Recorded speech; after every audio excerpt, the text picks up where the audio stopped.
क्या आपके बाल झड़ने लगे हैं? क्या आप गंजे हो रहे हैं?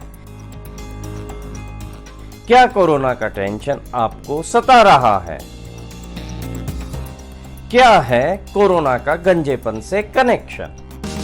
कोविड-19 से जुड़े लॉकडाउन और अनिश्चितताओं ने लोगों को इस कदर परेशान कर रखा है कि लोगों का खान पान बिगड़ चुका है, लोगों की नींद उड़ने लगी है और तो और भारी टेंशन के चलते लोग अपने बाल नोचने लगे हैं। क्या इस स्ट्रेस के चलते आप गंजे हो जाएंगे? शायद। आज हम आपको बताएंगे कि क्या है तनाव और बाल उड़ने की पूरी कहानी।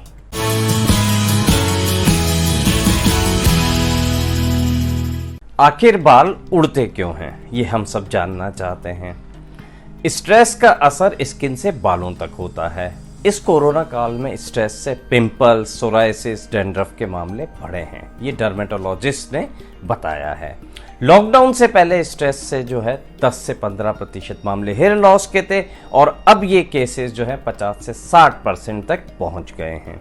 महिलाओं की बात करें तो उनमें 80 से 90% बाल दोबारा आ जाते हैं, लेकिन पुरुषों के नहीं, भले ही वे स्ट्रेस से गए हों। कोरोना काल में बाल झड़ने की दो बड़ी वजह है, एक खानपान की गड़बड़ी और दूसरा स्ट्रेस बढ़ना। 20 से 40 साल वालों में ये शिकायत अधिक है। महिलाओं और टीनेजर्स में अधिक बाल झड़ रहे हैं। यदि 10 मरीज आ रहे हैं तो उनमें से 7 महिलाएं हैं, 3 पुरुष हैं।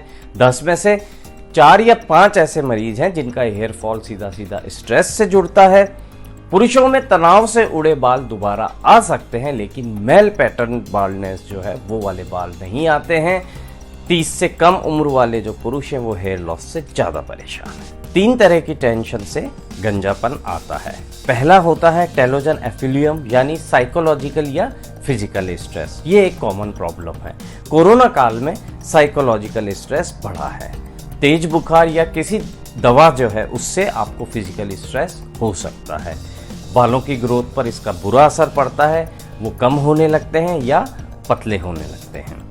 सिर के बीच वाले हिस्से में गंजापन आ जाता है और गंभीर स्थिति यदि स्ट्रेस बहुत ज़्यादा हो रहा है तो आपकी भौहें और शरीर के जो बाल हैं वो भी झड़ने लगते हैं। स्ट्रेस से जो बाल जाते हैं उसका असर 3 महीने बाद दिखने लगता है। मतलब ऐसा नहीं है कि आपने आज स्ट्रेस लिया तो आपके कल या 1 सप्ताह बाद बाल गिरने लगेंगे। 3 महीने का समय उसमें लगेगा या 4 महीने लग सकते हैं। हाँ, स्ट्रेस से जो बाल गए हैं वो 6 से 9 महीने में दोबारा आ जाते हैं। दूसरा स्ट्रेस है ट्राइकोटिलोमीनिया, यानी जिस टीनेजर से उनके बाल इसमें ज़्यादा जाते हैं। इसमें मरीज स्ट्रेस से खुद के बाल खींचने या नोचने भी लगता है। इसकी वजह घर का माहौल, पढ़ाई की टेंशन या डर भी होती है। 10 साल के बच्चे भी इस स्ट्रेस से पीड़ित हो सकते हैं और ऐसे केसेस डर्मेटोलॉजिस्ट के पास रिपोर्ट भी हुए हैं। तीसरा है एलिपीशिया एरियाटा, जो ऑटो इम्यून डिसऑर्डर है। इसमें बॉडी के इम्यून सेल्स हेयर फॉलिकल्स पर अटैक करने लगते हैं। बाल झड़ने के टॉप यदि 5 रीजन हम देखें तो उसमें सबसे पहले है खानपान की गड़बड़ी, खास करके आयरन प्रोटीन की जो डेफिशिएंसी है वो। दूसरा रीजन है हार्मोनल चेंज, जैसे थायराइड, प्रेगनेंसी या कुछ ऐसी दवाएं, उनके असर से आपके हार्मोन्स बदल रहे हैं। तीसरा टाइफाइड, पीलिया, कैंसर जैसे जो पेशेंट होते हैं उनमें 3 महीने बाद इसका असर दिखने लगता है। और अत्यधिक तनाव यदि आप लेंगे तो वो चौथे नंबर का कारण है। 5वां है अधिक पसीना आना, डैंड्रफ, शैम्पू का असर, आपका पानी हार्ड है या सॉफ्ट है, ये एक्सटर्नल फैक्टर्स कहलाते हैं। आप ये जानना चाहते होंगे कि कितने बाल झड़ना नॉर्मल है, कि आपको टेंशन लेने की उसकी ज़रूरत नहीं है। जिस दिन आपने बाल नहीं धोए हैं उस दिन 50 से 100 तक बाल आपके यदि झड़ रहे हैं तो इसमें ज़्यादा चिंता की बात नहीं है, ये नॉर्मल माना जाता हुआ है। नहाते या कंघी करते वक्त ये बाल आपके झड़ सकते हैं। 24 घंटे में यदि इससे ज़्यादा बाल आपके टूट रहे हैं तो आपको डर्मेटोलॉजिस्ट की सलाह लेनी चाहिए।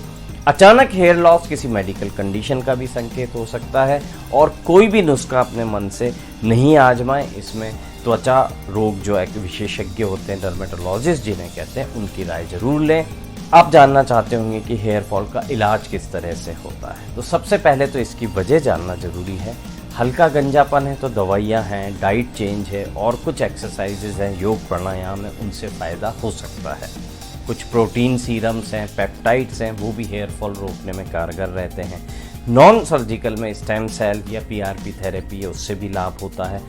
आखिरी विकल्प जो है वो हेयर ट्रांसप्लांट है, ये पूरी तरह से सर्जिकल होता है। हाँ, महिलाओं में हार्मोन्स के कैप्सूल दिए जाते हैं, लेकिन उससे भी जुड़ी हुई कई कंडीशंस हैं। विटामिन ई का जो कैप्सूल है वो आजकल सब लोग अपनी मर्जी से लेने लग गए हैं। डॉक्टर्स का कहना है कि इसको लगातार 2 से 3 महीने से ज़्यादा नहीं खाना चाहिए, क्योंकि ना ये बाल झड़ने में ज़्यादा हेल्प करते हैं और ना ही ग्रोथ में असर होता है। ये एंटी ऑक्सीडेंट होते हैं जो कि स्किन के लिए अच्छे हैं। इनसे आपके यदि बाल ड्राई हैं तो वो कंडीशनिंग का काम करेगा और शाइन जो है बालों की वो बढ़ जाएगी। प्याज का रस एक ऐसा नुस्खा है जो कि सोशल मीडिया पे बहुत चलता है, लोग इसे आजमाते हैं। ये करता क्या है? ये आपकी स्किन को इरिटेट करता है और बालों की ग्रोथ में हेल्प होती है। 5% लोगों में इससे दोबारा बाल आ भी जाते हैं। प्याज के रस से जलन की समस्या हो सकती है और कुछ लोगों में बाल उड़ने की शिकायत भी देखने में आई है। इसलिए प्याज के रस की जगह यदि मेडिकेटेड लोशंस आप लगाएंगे तो वो ज़्यादा सेफ रहेंगे। बालों के लिए आप क्या कर सकते हैं जो कि आपके हाथ में है? 7 से 8 घंटे की नींद जरूरी है। कोशिश करें रात को ये नींद पूरी हो। 30 से 45 मिनट कोई ना कोई एक्सरसाइज जरूर करें और उसमें यदि योग प्राणायाम है तो वो बहुत अच्छा है। किसी भी तरह का नशा ना करें क्योंकि ये आपको स्ट्रेस बढ़ाएगा। रात को सोने से 30 मिनट पहले गैजेट से आप यदि दूरी बना लेंगे तो आपको नींद अच्छी आएगी। अच्छी नींद का मतलब है कि स्ट्रेस लेवल कम होगा शरीर में। मिनॉक्सिडिल का मैजिक क्या है? ये भी सोशल मीडिया का एक बहुत चर्चित नुस्खा है और काम कैसे करता है? इसमें क्या होता है कि जो डेड हेयर्स हैं वो आपके पहले झड़ते हैं। ये आपके ब्लड के सर्कुलेशन को बढ़ाता है, उससे बाल आना शुरू होते हैं। लेकिन इसके कुछ साइड इफ़ेक्ट भी हैं, इसलिए डॉक्टर की सलाह जरूर लें। जिन्हें या बीपी या माइग्रेन की समस्या है उन्हें सावधानी बरतने की ज़रूरत है, या इससे ये समस्या हो भी सकती है। यदि आपकी खोपड़ी में लालिमा है, त्वचा की कोई बीमारी है तो इसे न लगाएं। प्रेगनेंसी या फीडिंग टाइम है तो भी इनको नहीं लगाना चाहिए महिलाओं को। 1 से 2 महीने आपके इसमें बाल ज़्यादा झड़ सकते हैं क्योंकि रेस्टिंग फेज के बाल जो कभी न कभी जाने वाले हैं उन्हें ये पहले गिराता है। इसलिए घबरा कर रुके नहीं, डॉक्टर से इस बारे में बात करें। ये आपके ग्रोइंग फेज को जल्दी ले आता है। मतलब ऐसा बाल जो 1 साल में झड़ने वाला है वो लगभग 4 से 5 साल तक रह सकता है। जब भी हम देसी नुस्खों की बात करते हैं तो आयुर्वेद उसका बेस होता है। आयुर्वेद की संहिताओं में बताए गए हैं गंजेपन के कारण खान पान, मानसिक वेदना, नींद की कमी व पाचन को वजह माना गया है। नींद की कमी से वात यानी वायु जो प्रकोप है वो शरीर में बढ़ जाता है, बाल रूखे हो जाते हैं, सूख जाते हैं। गैस एसिडिटी से आप में पित्त और अग्नि की समस्या होगी, इससे भी आपके बालों की क्वालिटी को नुकसान होगा। अश्वगंधा, गुरुचि, ब्राह्मी, मंडूक पर्णी, जटामांसी और तगर जैसी दवाइयाँ दी जाती हैं। इसके अलावा शिरोधारा, नस्यकर्म, अभ्यंग जिसे मसाज कहते हैं, उससे भी आपको फायदा हो सकता है। अनुलोम विलोम सर्वाधिक फायदेमंद माना गया है। शीर्षासन, हलासन, शवासन भी अच्छा है।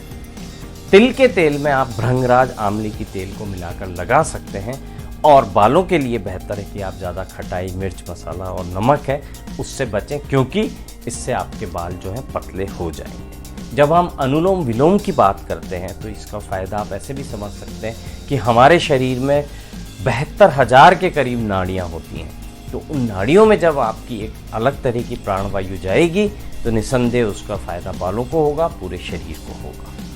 चलते चलते गुड न्यूज़ भी है।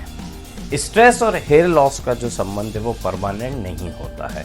यदि आप अपने स्ट्रेस को कंट्रोल कर लेते हैं तो कुछ महीनों बाद बालों की ग्रोथ फिर से हो सकती है। आपको यह शो कैसा लगा कमेंट बॉक्स में जाकर जरूर लिखें। शुक्रिया, नमस्कार। डिस्क्लेमर, यह शो केवल जागरूकता के उद्देश्य से बनाया गया है, इसलिए दर्शकों को सलाह दी जाती है कि वो कोई भी दवा, उपचार या नुस्खे को अपनी मर्जी से ना आजमाएं। इस बारे में उस पैथी से संबंधित जो भी एक्सपर्ट या डॉक्टर है उनकी सलाह जरूर लें।